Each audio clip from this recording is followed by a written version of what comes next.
ഗ്രേസമ്മ രേവതിക്കുട്ടിക്ക് ഓരോ ഡ്രസ്സ് എടുത്ത് കാണിച്ചു കൊടുക്കുക കേട്ടോ. ഇത് നിനക്ക് വീട്ടിലിടാം, പിന്നെ വേറെ ഡ്രസ്സ് എടുത്തിട്ട് ഇത് നിനക്ക് അമ്പലത്തിലൊക്കെ പോകുമ്പോൾ ഇടാം എന്നൊക്കെ പറയുന്നു. പിന്നെ ഒരു നല്ല ഡ്രസ്സ് എടുത്തിട്ട് ഇത് നിനക്ക് കല്യാണത്തിനോ എന്തെങ്കിലുമൊക്കെ ഫംഗ്ഷനൊക്കെ പോകുമ്പോൾ ഇടാം എന്നൊക്കെ പറഞ്ഞ് കാണിച്ചു കൊടുക്കുക കേട്ടോ. രേവതിക്കുട്ടിയാണെങ്കിൽ ആകെ അമ്പരന്ന് നിൽക്കുകയാണ്. ഇതെല്ലാം എനിക്കാണോ എന്ന് ചോദിക്കുകയാണ്. അല്ല, എനിക്കാണല്ലോ ഞാൻ എടുത്തു വെച്ചേക്കുന്നത്, മലയാളം പറഞ്ഞാൽ നിനക്ക് മനസ്സിലാവത്തില്ലേ എന്ന് ചോദിക്കുക കേട്ടോ. അപ്പം എന്താ നിനക്ക് ഇഷ്ടപ്പെട്ടില്ലേ എന്ന് ചോദിക്കുകയാണ് ഗ്രേസമ്മ. എന്നിട്ട് അവിടെ പോയിരിക്കുക കേട്ടോ.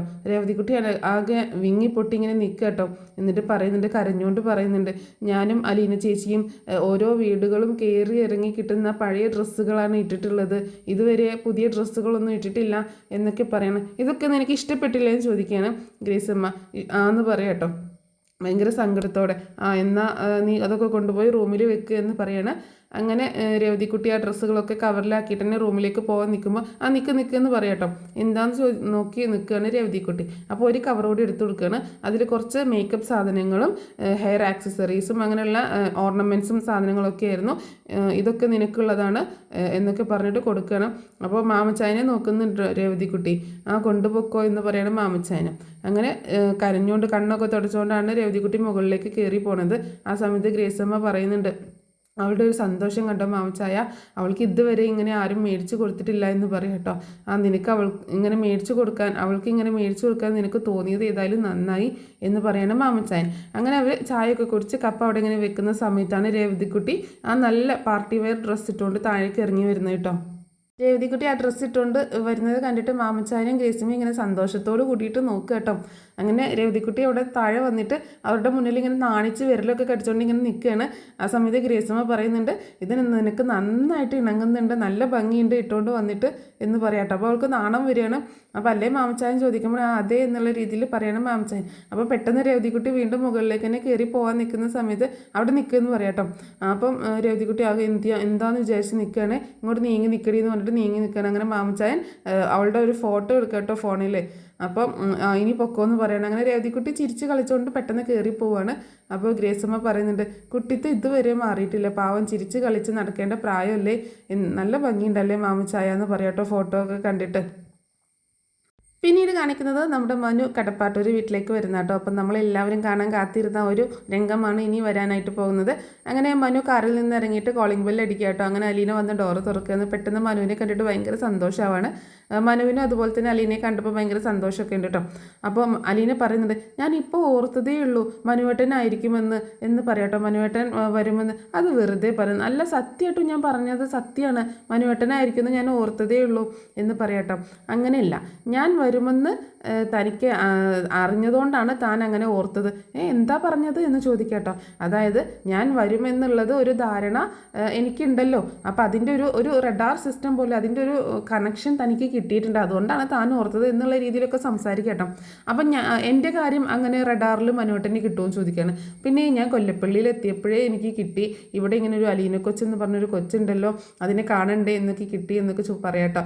അപ്പം അലീന ഇങ്ങനെ ചിരിക്കുന്നുണ്ട്. എന്നിട്ട് ചോദിക്കുന്നുണ്ട്, സുഖമാണോ അലീന കൊച്ചിനെന്ന് ചോദിക്കുകയാണ്. കുഴപ്പമൊന്നുമില്ല എന്ന് പറയാട്ടോ. എങ്ങനെയുണ്ട് വൈജയന്തി ആൻറ്റി, ഇങ്ങനെ പോരും പീഡനം ഒക്കെ ഉണ്ടോ? അതൊക്കെ കുഴപ്പമില്ല, അങ്ങനെയൊന്നുമില്ല, ഇനിയിപ്പോൾ എന്തെങ്കിലും ഉണ്ടെങ്കിൽ തന്നെ അത് അറിയാതെ അല്ലേ എന്ന് പറയാട്ടോ. അപ്പോൾ അത് കേട്ടിട്ട് മനു ആകെ ഷോക്കാവുകയാണ്. അറിയാതെയോ? എന്തറിയാതെ? താൻ എന്താ അങ്ങനെ പറഞ്ഞതെന്ന് ചോദിക്കുക കേട്ടോ. ഒന്നുമില്ല, ഞാനൊരു പാവാണെന്ന് അറിയത്തില്ലല്ലോ എന്നാണ് ഞാൻ ഉദ്ദേശിച്ചത്. അങ്ങനെ, അതിപ്പോൾ എനിക്കും അറിയത്തില്ലല്ലോ താനൊരു പാവാണെന്ന്. കൂടുതലൊന്നും അറിയാത്തതാണ് നല്ലത് എന്ന് പറഞ്ഞിട്ട് അലീന അകത്തേക്ക് പോകാനായിട്ട് തിരിയാട്ടോ. പിന്നീട് മനു മുത്തശ്ശിയുടെ അടുത്തേക്ക് വരിക കേട്ടോ. സൗദാമിനിക്കുട്ടി എന്ന് വിളിച്ചുകൊണ്ടാണ് വരുന്നത്. എടാ മനു, നീ വന്നോ? എന്തൊക്കെയുണ്ട് സൗദാമിനിക്കുട്ടിയെ വിശേഷം എന്ന് ചോദിക്കുകയാണ്. എന്ത് വിശേഷം, സുഖമായി പോകുന്നു എന്നൊക്കെ പറയാട്ടോ. അപ്പോൾ നീ എന്താണ് എനിക്ക് കൊണ്ടുവന്ന്, നീ എപ്പോഴാണ് വന്നതെന്ന് ചോദിക്കുമ്പോൾ ഇന്ന് വന്നു എന്ന് പറയണേ. അപ്പോൾ ഇന്നും നാളെയും നീ ഇവിടെ ഉണ്ടല്ലേ? ഉണ്ട് എന്ന് പറയാട്ടോ. അപ്പോൾ മുത്തശ്ശി ചോദിക്കുന്നുണ്ട്, നീ എന്താ എനിക്ക് കൊണ്ടുവന്നതെന്ന് ചോദിക്കുമ്പോൾ അയ്യോ ഞാനത് മറന്നുപോയല്ലോ എന്ന് പറയാട്ടോ. അപ്പോൾ സാരമില്ലടാ, ഞാൻ ചുമ്മാ പറഞ്ഞത്, നീ എനിക്കൊന്നും കൊണ്ടുവരേണ്ട. എങ്ങനെയുണ്ട് മുത്തശ്ശിയുടെ കാല് എന്ന് ചോദിക്കുമ്പോൾ അലീനയല്ലേ നോക്കുന്നത്, അപ്പോൾ ഒരു കുഴപ്പമില്ല, അതൊക്കെ ശരിയായിക്കോളും. അപ്പോൾ ഗ്യാരണ്ടി ഉണ്ട് അല്ലേ എന്ന് പറയാട്ടോ മനു. അപ്പോൾ പിന്നീട് ചോദിക്കുന്നുണ്ട്, എങ്ങനെയുണ്ട് അലീന കൊച്ചും മുത്തശ്ശിയുടെ മോളും തമ്മിലുള്ള കെമിസ്ട്രി എന്ന് ചോദിക്കുമ്പോൾ മുത്തശ്ശി പറയാണ്, അതെന്നാ ചെയ്താലും അവൾക്ക് കുറ്റമേ ഉള്ളൂ, പൊന്നുകൊണ്ട് പുളിശ്ശേരി ഉണ്ടാക്കി കൊടുത്താലും അവൾ കുറ്റമേ പറയത്തുള്ളൂടാ. അത് പിന്നെ സൗദാമിനിയമ്മയുടെ അല്ലേ മോള് എന്ന് പറയട്ടെ മനു കളിയാക്കണേ. ഒന്ന് പോടാവുന്നു, എനിക്ക് ആരോടും കുശുമ്പൊന്നും ഉണ്ടായിരുന്നില്ല എന്ന് പറയുമ്പോൾ, ഓ അത് പിന്നെ നല്ല പ്രായത്തിൽ ജാൻസി റാണി അല്ലായിരുന്നു എന്ന് പറയട്ടെ മനു വീണ്ടും കളിയാക്കണേ. ഒന്ന് പോടാ അവിടുന്ന്, അങ്ങനെയൊന്നുമില്ല, മുത്തശ്ശനായിരുന്നു രാജാവ്, ഞാൻ വെറും പ്രജയായിരുന്നു എന്ന് പറഞ്ഞ് ചിരിക്കുക കേട്ടോ മുത്തശ്ശി. എടാ മോനെ, ഒരു ദിവസം ഒരു സംഭവം ഉണ്ടായി ഇവിടെ എന്ന് പറയണ മുത്തശ്ശി. എന്താന്നുള്ള രീതിയിൽ ആകാംക്ഷയോടെ നോക്കിയിരിക്കുക കേട്ടോ മനു. അപ്പോൾ മുത്തശ്ശി പറയുന്നത് ആ ഗോൾഡ് റിങ്ങിൻ്റെ കാര്യം കേട്ടോ. ഒരു ദിവസം ജയമോളുടെ ഒരു 1.5 പവൻ്റെ റിങ് കാണാതെ പോയി. അവൾക്ക് അലീനയായിരുന്നു സംശയം. അലീനയുടെ ബാഗ് പരിശോധിക്കുന്നു, ഈ റൂം പരിശോധിക്കുന്നു, എന്തായിരുന്നു ഇവിടെ ഇളക്കി മറിച്ചുകൊണ്ട് എന്ന് പറയാട്ടോ. എന്നിട്ട് സാധനം കിട്ടിയോന്ന് ചോദിക്കുകയാണ്. അവളുടെ പേഴ്സിൽ തന്നെ ഉണ്ടായിരുന്നു, അവിടുന്ന് തന്നെ കിട്ടി എന്ന് പറയുമ്പോൾ മനു പറയുന്നുണ്ട്, ഇതാണ് ആരെയും ഒരു കാര്യവും കൂടാതെ സംശയിക്കരുത്, നിരപരാധികളെ സംശയിച്ചു കഴിഞ്ഞാൽ അവർക്ക് എന്തുമാത്രം ഹേർട്ടാവും എന്ന് പറയാണ് മനു. മനുവിന് നല്ല ദേഷ്യം വരുന്നുണ്ട് കേട്ടോ ആ കാര്യം അറിഞ്ഞിട്ട്. എന്നിട്ട് അലീനയെ വിളിക്കണം, അലീന എന്ന് പറഞ്ഞ് വിളിക്കുന്നുണ്ട് കേട്ടോ. എന്നിട്ട് അലീനയോട് അപ്പോളജി പറഞ്ഞോ ആൻറ്റി, അറ്റ്ലീസ്റ്റ് ഒരു സോറി എങ്കിലും പറഞ്ഞോ എന്ന് ചോദിക്കുകയാണ് മനു. പിന്നെ പറയും, ജയമോളല്ലേ പറയുന്നത് എന്ന് പറയട്ടോ മുത്തശ്ശി. ആ സമയത്ത് അലീന അങ്ങോട്ടേക്ക് വരികയാണ്. അലീന അങ്ങോട്ടേക്ക് വരുമ്പോൾ മനു ചോദിക്കുന്നുണ്ട്, മോതിരത്തിൻ്റെ കഥ എന്നോട് പറഞ്ഞില്ലല്ലോ എന്ന് ചോദിക്കണം. അപ്പോൾ അലീന മുത്തശ്ശി ഇങ്ങനെ നോക്കുമ്പോൾ, മുത്തശ്ശി ഞാനൊന്നും അറിഞ്ഞില്ലേ രാമനാരായണ എന്നുള്ള മട്ടിൽ തല താഴ്ത്തിയിരിക്കുക കേട്ടോ. അതൊന്നും സാരമില്ലെന്ന് എന്ന് പറയുമ്പോൾ, അതൊന്നും സാരമില്ലെന്ന് എന്നാലും പറയണ്ടേ എന്നോട്, നിൻ്റെ കയ്യിൽ ഫോണില്ലേ, ഒന്ന് വിളിച്ച് പറയായിരുന്നില്ലേ എന്നൊക്കെ ചോദിക്കുകയാണ്.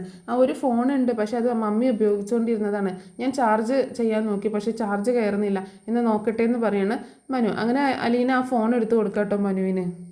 അലീന ബാഗിൽ നിന്ന് ഫോൺ എടുത്ത് കൊടുക്കുക കേട്ടോ. മനു ഇത് വാങ്ങിച്ചിട്ട് ചോദിക്കും. മനുവിൻ്റെ കയ്യിൽ കൊടുക്കുമ്പോൾ അലീന പറയുന്നുണ്ട്, മമ്മി ഒരു മൊബൈൽ ഷോപ്പിൽ പോയിട്ടായിരുന്നു ഇതിൽ പണം നിറച്ചിരുന്നത്, എനിക്കിവിടെ ഒന്നും അറിയില്ലല്ലോ മൊബൈൽ ഷോപ്പൊന്നും എവിടെ എങ്ങനെയാണെന്നൊന്നും, അതിന് മൊബൈൽ ഷോപ്പിൽ പോകേണ്ട കാര്യമൊന്നുമില്ല എന്ന് പറഞ്ഞിട്ട് മനു ഫോൺ എടുത്തിട്ട് ഇതിൻ്റെ നമ്പർ എത്രയാണെന്ന് ചോദിക്കുക കേട്ടോ. അപ്പോൾ അലീന ഒരു പേപ്പറിൽ നമ്പർ എഴുതിയത് കൊടുക്കുകയാണ്, ഇതാ നമ്പർ എന്ന് പറഞ്ഞിട്ട്. അപ്പോൾ മനു ചോദിക്കുന്നുണ്ട്, ഇത് മൊബൈൽ ഫോൺ കണ്ടുപിടിച്ച കാലത്ത് ഫോണാണല്ലോ എന്ന് പറയാം കേട്ടോ. എന്നിട്ട് മനു തൻ്റെ ഫോൺ എടുത്തിട്ട് GPay വഴി അതിൽ ക്യാഷ് കയറ്റി കേട്ടോ. എന്നിട്ട് പിന്നെ ഫോൺ തിരിച്ചു കൊടുക്കുകയാണ്, ഞാൻ ക്യാഷ് കയറ്റിയിട്ടുണ്ട്, ഇനി കുറച്ച് കഴിയുമ്പോൾ ആക്റ്റീവ് ആയിക്കോളും, ഡീആക്റ്റീവേറ്റ് ആയി കിടക്കുമായിരുന്നു എന്ന് പറയാം കേട്ടോ. അപ്പോൾ എത്രയാണെന്ന് ചോദിക്കുക കേട്ടോ അലീന. ഇനി അത് എനിക്ക് കാശ് തരാനായിരിക്കും, കടം തീർക്കലാണല്ലോ തൻ്റെ ജീവിത ലക്ഷ്യം എന്ന് പറയാം കേട്ടോ. അപ്പോൾ മുത്തശ്ശി ചിരിക്കുക കേട്ടോ ഇവളുടെ സംസാരം കേട്ടിട്ട്. താൻ നല്ലൊരു ചായ എടുക്ക്, അത് ഞാൻ വരവ് വെച്ചേക്കുന്നു എന്ന് പറയാം കേട്ടോ. അങ്ങനെ അലീന ഫോണൊക്കെ എടുത്ത് വെച്ചിട്ട് ചായ ഉണ്ടാക്കാനായിട്ട് പോവുകയാണ്. പിന്നീട് അലീന ചായയും സമൂസയൊക്കെ കൊണ്ടുവന്ന് കൊടുക്കുക കേട്ടോ മനുവിന്. അലീന ചായ കൊണ്ടുവന്ന് വെച്ചിട്ട് മനുവിനെ വിളിക്കാനായിട്ട് പോകുന്ന സമയത്ത് മനു ഇങ്ങോട്ടേക്ക് വരിക കേട്ടോ. ഞാൻ അങ്ങോട്ടേക്ക് വിളിക്കാനായിട്ട് വരികയായിരുന്നു, ചായ തണുത്താൽ കൊള്ളില്ല എന്ന് പറയണം. എന്നാൽ വാ ചായ കുടിക്കാം എന്ന് പറഞ്ഞ് അലീനയോട് ഇരിക്കാൻ പറയട്ടോ. മനുവേട്ടനെ ഇരിക്കുക എന്ന് പറയണം. അലീനയ്ക്ക് ചായ എടുത്തില്ലേന്ന് ചോദിക്കുമ്പോൾ, കുറച്ച് നേരത്തെ ഞാൻ ബ്രേക്ക്ഫാസ്റ്റ് കഴിച്ചത്, അതുകൊണ്ട് വേണ്ടാന്ന് പറയട്ടോ. അപ്പം മനു ചായ കുടിച്ചിട്ട് കൊള്ളാമെന്നുള്ള രീതിയിൽ ആക്ഷൻ കാണിക്കുക കേട്ടോ. ഞാനും അതെ ചായ കുടിച്ചിട്ടാണ് ഇറങ്ങിയത് എന്ന് പറയട്ടോ. കൊല്ലപ്പള്ളിയിൽ നിന്ന് ചായ കുടിച്ചിട്ടാണ് ഇറങ്ങിയത് എന്ന് പറയണം. അവിടെ എന്തായിരുന്നു എന്ന് ചോദിക്കുമ്പോൾ, അവിടെ പുട്ടും പഴമായിരുന്നു, അത് അവിടുത്തെ ദേശീയ ഭക്ഷണമാണ്. എന്നും പുട്ടും പഴമാണോ? എന്നും പുട്ടും പഴമാണ്, അതൊക്കെ ഒരു കഥയാണെന്ന് പറയട്ടോ, ഒരു വലിയ കഥയാണെന്ന് പറയട്ടോ. അങ്ങനെ മനു ചായ കുടിച്ചിട്ട് പറയുന്നുണ്ട്, കൊല്ലപ്പള്ളിയിലേ നമ്മുടെ വീടിൻ്റെ പുറകിൽ ഒരു വലിയൊരു പറമ്പുണ്ട്, എനിക്കറിയാം, അവിടെ മൊത്തം വാഴക്കൃഷിയല്ലേ, അതാണ് പറഞ്ഞു വന്നത്. അവിടെ എല്ലാ പ്രാവശ്യവും വാഴക്കൊല പഴുക്കുമ്പോൾ വീട്ടിൽ പിന്നെ ആ പഴക്കൊല തീരുന്നത് വരെ പുട്ടായിരിക്കും. അപ്പോൾ ഇത് അവൻ്റെ സംസാരം കേട്ടിട്ട് അലീനയ്ക്ക് ഭയങ്കര ചിരി കേട്ടോ. പുട്ടും പഴം എന്ന് പറഞ്ഞിട്ട് ഇങ്ങനെ പറഞ്ഞുകൊണ്ടിരിക്കണം. അലീനയ്ക്ക് ഭയങ്കര ചിരിയാണ്.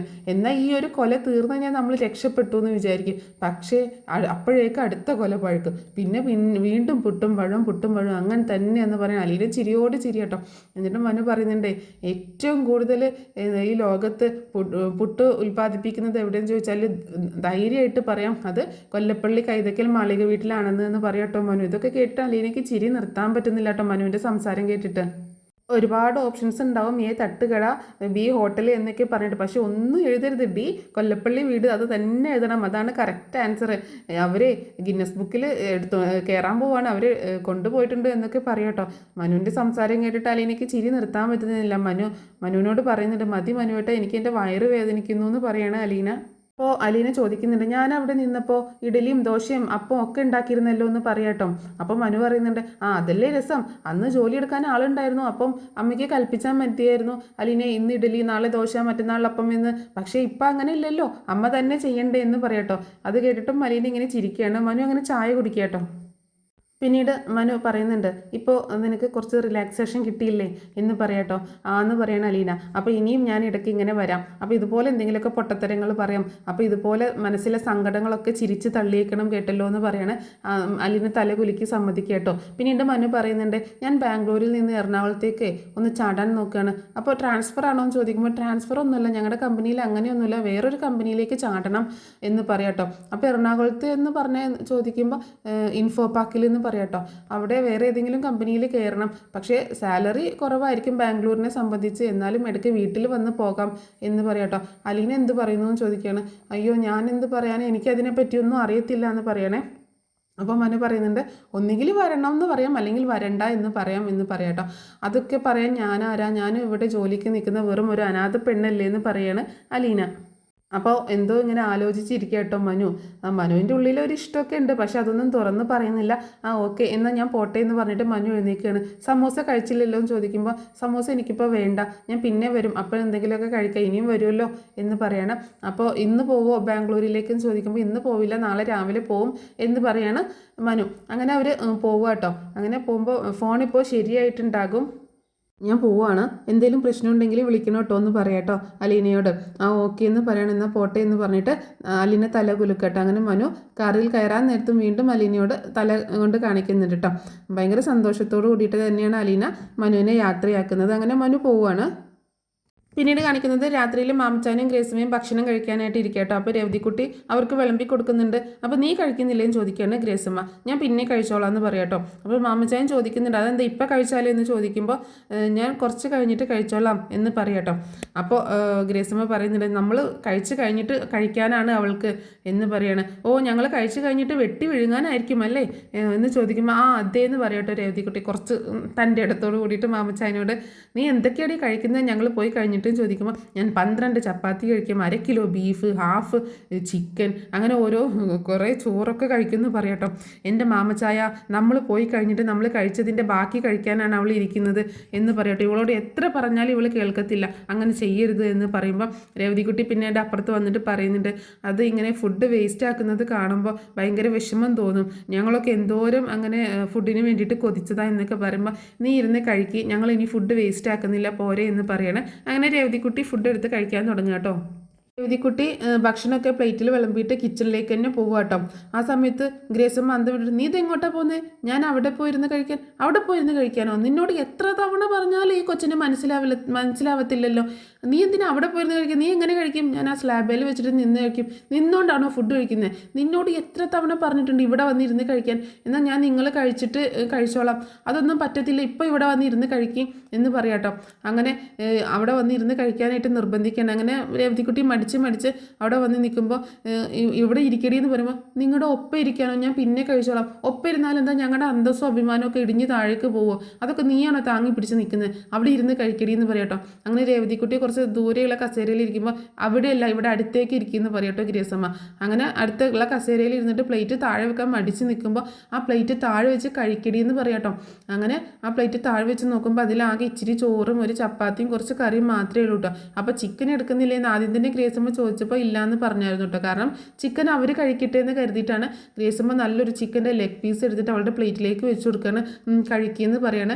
രവതിക്കുട്ടി അത് നോക്കി നിന്നിട്ട് ഇങ്ങനെ സങ്കടപ്പെട്ട് കരയാൻ തുടങ്ങും കേട്ടോ. നീ എന്താ കരയാൻ തുടങ്ങണോ എന്ന് ചോദിക്കുക കേട്ടോ ഗ്രേസമ്മ. അത് കേട്ട് സങ്കടത്തോടെ ഇങ്ങനെ ഇരിക്കുകയാണ് രവതിക്കുട്ടി. ഇത് കാണിച്ചുകൊണ്ടാട്ടോ ഇന്നത്തെ എപ്പിസോഡ് അവസാനിച്ചിട്ടുള്ളത്. നാളത്തെ എപ്പിസോഡിൽ രവതിക്കുട്ടീനെ അലീനെ വിളിക്കുന്നതൊക്കെ ആയിട്ടുള്ള ഒരുപാട് നല്ല നല്ല എപ്പിസോഡുകളുണ്ട്. അപ്പോൾ രവതിക്കുട്ടിയുടെ സംസാരമൊക്കെ കേട്ടിട്ട് ഗ്രേസമ്മയ്ക്ക് ഒരുപാട് സന്തോഷമാവുന്നു. അങ്ങനെയൊക്കെയുള്ള എപ്പിസോഡുകളൊക്കെ കേട്ടോ നാളെ. അപ്പോൾ അതിൻ്റെ സ്റ്റോറി ഞാൻ ഡീറ്റെയിൽ ആയിട്ട് ഉടനെ തന്നെ പറഞ്ഞിട്ടുന്നതായിരിക്കും കേട്ടോ. അപ്പോൾ ഈ സ്റ്റോറി നിങ്ങൾക്ക് ഇഷ്ടപ്പെട്ടിട്ടുണ്ടാവുമെന്ന് കരുതുന്നു. Thanks for watching.